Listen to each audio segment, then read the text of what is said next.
실제로 1919년에 러시아 광장에서 인육을 판매하다가 중국인이 총살되기까지 했었죠. 1996년 중국 난징대학교 1월 19일 이날은 새벽까지 큰 눈이 내려 온 길가에 눈이 쌓여 있었던 날이었어요. 난징대학교의 청소부인 A씨가 새벽 일찍부터 이 쌓인 눈을 치우며 길가를 청소하고 있었죠. 학교부터 길가까지 길을 내며 학교 근처인 도로 부근까지 갔을 때 길가에서 검은 비닐봉지 하나를 발견하게 돼요. 이게 뭐지? 싶어서 봉지를 열어보니까 조각난 채 익혀져 있는 대략 한 500여 점 정도의 고기 덩어리가 들어있는 거예요. 날씨가 매우 추웠던 때였던 만큼 고기가 딱히 상해 보이지는 않았고 A씨는 혹시나 이 고기를 먹을 수 있을까 싶어 숙소로 가지고 와 그 조각들을 씻어보는데 그만 봐서는 안 될 것을 보게 됩니다. 아니 어쩌면 봐서 다행이었을지도 모르겠어요. 이 고기 덩어리 속에서 사람의 손가락 3개를 보지 않았더라면 먹었을지도 모르니까요.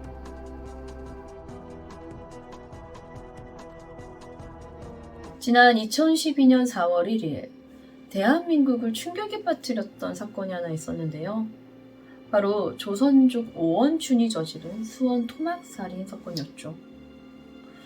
그동안 엽기적인 살인이라든가 토막살인 같은 게 전혀 없었던 건 아니었지만 이렇게까지 피해자의 시신을 잔인하게 훼손한 사건이 거의 처음이었던지라 국민들의 분노와 충격은 그 이전의 어떤 사건들보다도 더 컸었다고 생각해요. 오원춘은 피해자를 살해하고 사체를 무려 280조각으로 해체해서 17개의 비닐봉지에 나눠 담았고 또 경찰이 그의 집에 도착했을 때 오원춘은 피해자의 눈을 파내고 있었던 중이었다고 하는데요. 그 당시 피해자의 시신에서 사라진 장기가 몇 개가 있었고 또 피해자의 살점을 발라 조각내어 봉지에 담아두었다는 부분에서 이 사건이 혹시나 인육거래나 장기거래와 연관이 있는 것이 아니냐는 의혹도 남아있는 사건이죠. 제가 이번에 준비한 이야기는 이 중국판 오원춘 사건이라 불리는 난징대학 119 사건인데 사실 시기상으로 보면 중국에서 일어난 사건이 더 먼저이기는 해요. 하지만 우리나라는 정말 다행히도 이 오원춘이라는 범인을 잡았지만 이 중국판 오원춘 사건은 현재까지도 미제 사건으로 남아서 미스테리로 남아있는 사건인데요. 이게 과연 어떤 사건이고 또 어떤 부분 때문에 이 사건이 중국판 오원춘 사건이라 불리는지 함께 알아보도록 하겠습니다. 자, 지금 보이시는 사진은 이번 사건의 피해자 여성인데요. 이름은 갸오아이칭. 1976년 3월 중국 장쑤성의 한 시골 마을에서 태어났다고 해요. 어린 시절부터 공부를 굉장히 잘했던 갸오아이칭은 1996년 중국 난수성 난징에 있는 중국 엘리트 대학교 중 하나인 난징대학에 입학하며 농촌에서 갓 올라온 대학생이었어요. 그녀는 쌍꺼풀이 없고 키는 한 165cm에 말을 조금 빠르게 하는 그저 평범한 대학생이었죠. 갸오아이칭은 학교 기숙사에서 생활을 했는데 그 입학 첫 해였던 1996년 1월 10일 밤에 당시 난징대학 기숙사 여학생들이 학교 규정을 어기고 전기를 사용하다 걸리게 된 거예요. 이 일로 학교에 불려가 모두 학교로부터 징계를 받게 되었는데 여기에 갸오아이칭도 포함이 되어 있었죠. 입학하자마자 징계를 받아버리니 무척이나 상심했던 갸오아이칭은 친구들에게 먼저 들어가 있어라. 나는 좀 학교를 좀 더 돌아다니다 들어가겠다 라고 말하며 친구들과 헤어졌어요. 그렇게 혼자서 학교 안을 배회하던 갸오아이칭은 그날 기숙사로 돌아오지 않았고 이후 어떤 연락도 되지 않았어요. 그렇게 돌아오지 않는 갸오아이칭을 친구들은 경찰에 실종 신고를 하게 되었죠. 그녀가 실종되고 9일이 지난 1월 19일 이날은 새벽까지 난징에 많은 눈이 내렸어요. 대학교 청소부들은 눈을 치우느라 바쁘게 움직였죠. 그때 한 청소부가 학교 근처 도로에서 검은 비닐봉지를 발견하게 돼요. 안에 뭐가 들어있는지 확인하기 위해 봉지를 열어보는데 이 봉다리 안에는 이게 어떤 종류인지는 모르겠지만 조각 내서 익혀져 있는 고기 덩어리가 한 500여 점 정도 들어있었어요. 근데 이게 또 별로 상해 보이질 않아서 청소부는 이 고기를 먹으려고 가져와 깨끗이 씻어내던 중 소스라치게 놀라게 되죠. 이 고기 덩어리 사이에서 사람의 손가락이 무려 3개나 들어있던 거예요. 놀란 청소부는 경찰에 신고했고 현장에 출동한 경찰은 비닐봉지에 있던 고기 덩어리들을 모두 수거해 갔어요. 5, 6곳에서 유기되어 있는 이 익혀진 고기 덩어리들은 봉지에 담겨져 있었고 모두 절단대체 약 2,000여 점의 고기 덩어리로 발견됩니다. 이 고기 덩어리들을 조사해 본 결과 모두 한 사람의 것으로 밝혀졌고 이건 9일 전 실종된 갸오 아이칭이었습니다.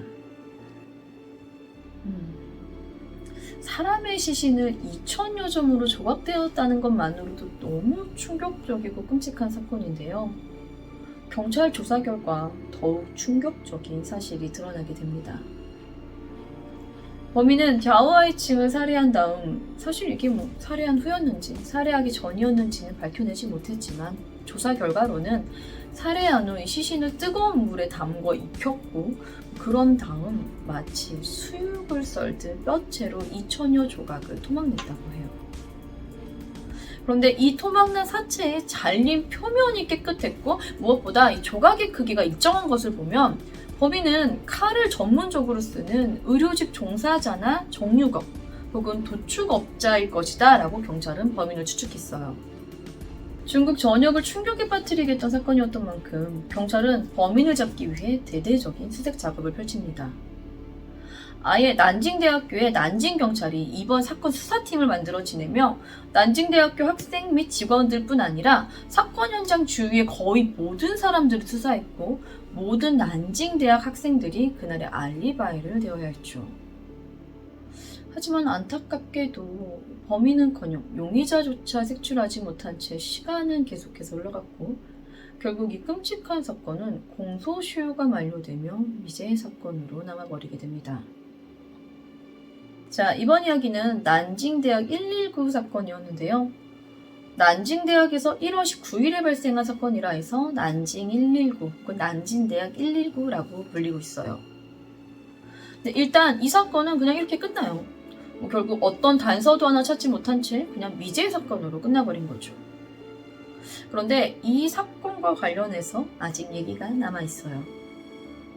중국은 대륙이 크고 또 사람들이 많은 만큼 정말 별의별 일이 다 일어나는 나라임에도 불구하고 이 사건은 그런 중국 내에서도 가장 엽기적이며 가장 끔찍한 사건으로 전 국민을 충격에 빠뜨렸을 만큼 엄청난 사건으로 중국에서도 기억하는데요. 왜 중국판 오원춘 사건이라 불리는지 알 것 같죠? 조금 다른 점이 있다면 오원춘은 피해자를 살해하고 토막낸 시신을 뼈와 살을 분리해서 살점 부분만 280여 점으로 토막내 봉지에 담았다면 이 갸오아이칭의 사건의 경우 시신을 삶아 그냥 그대로 토막냈다는 거예요. 뼈채로. 이 과정이 사람을 삶을 만큼 어떤 큰 솥이 있었던 게 아니라면 살해 후 토막은 살아있는 상태에서 냈을 수도 있겠지만 어쨌든 이 토막난 시신을 뜨거운 물에 삶고 그대로 2,000여 점으로 토막내 봉지에 담아 시신을 유기했다는 부분이 다른 점이죠. 오원춘 사건이 사건의 잔인함만으로도 충분히 충격적이었지만 사실 가장 충격적인 건 대한민국에서 이 혹시나 인육거래와 관련이 있었던 것이 아니었냐는 점이 의문점으로 제시되면서인 것 같은데요.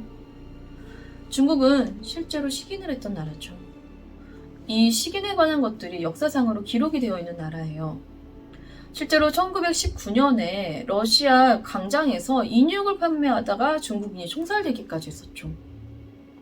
이 갸오아이칭 사건도 누가 시신을 감히 삶아서 2,000점으로 토막낼 생각을 할 수 있겠어요. 그걸 굳이 삶아서. 그래서 혹시나 이 사건도 조사하면서 인육과 관련한 사건은 아니었을까라는 생각이 좀 들었었는데 이런 중국에서도 이 사건을 가지고 그 누구도 식인이나 인육거래에 관련한 사건이라는 말이 전혀 나오질 않는 거 보면 어쩌면 진짜로 범인은 식인이나 인육거래를 하기 위해 살인한 것은 아닌 것 같다는 생각이 드는 사건이었어요. 오히려 식인을 할 뻔한 건 청소부 쪽이었죠.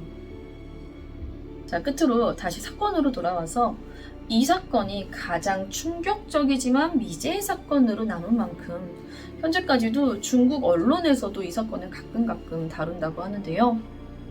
이 사건을 두고 근래에 들어서 중국에서 새로운 가설이 퍼지고 있다고 해요. 바로 이 사건이 난징 종합병원과 관련되어 있는 것 같다는 것이었어요.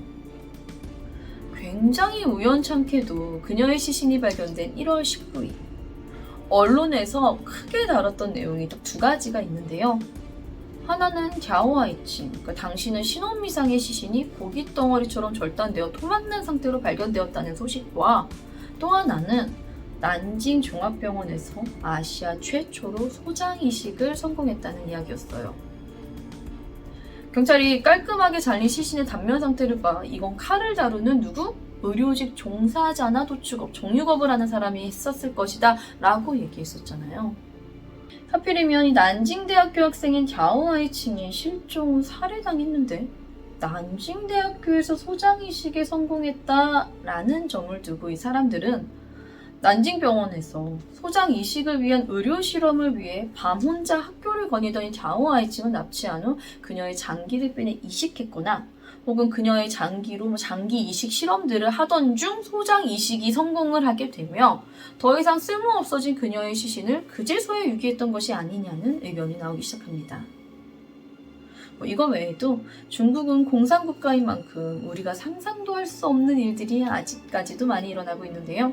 중국 정부의 비밀 조직이 갸오하이칭을 납치했고 장기를 절취하고 증거인멸을 위해 잔혹하게 토막살인한 것이 아니냐는 음모론도 함께 생겨납니다.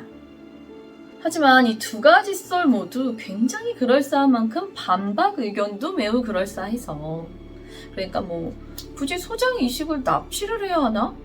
돈 주고 기증자 모집을 한다던가 피실험자를 구하려면 얼마든지 구할 수 있는데 중국은 사형수들의 장기를 적출하는 것으로 알려져 있잖아요. 그러니까 이런 식으로 중국 정부든 병원이든 굳이 사람을 납치해서 이런 일을 행할 이유가 전혀 없고 그렇게 비밀스럽게 일을 진행해놓고 시신을 이렇게 소란스럽게 노출시켰다는 게 말이 안 되는 일이라며 이 음모론에 대한 비판도 엄청나게 나오고 있다고 해요. 결국 이 사건은 그 어떤 용의자도 심지어 그녀의 사망 원인도 또 정확한 사망 시간조차 아무것도 밝혀내지 못한 채 그저 미제 사건으로 끝나버리게 됩니다. 끔찍하게 살해당한 채 결국 미스테리로 남아버린 갸오하이칭 사건.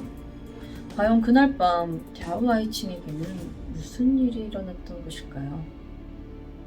1996년 1월 10일 혼자 학교를 배회하다 사라져버린 갸오하이칭은 실종된 지 9일 만에 2,000여 점의 익은 고깃 덩어리가 되어 발견되었는데요.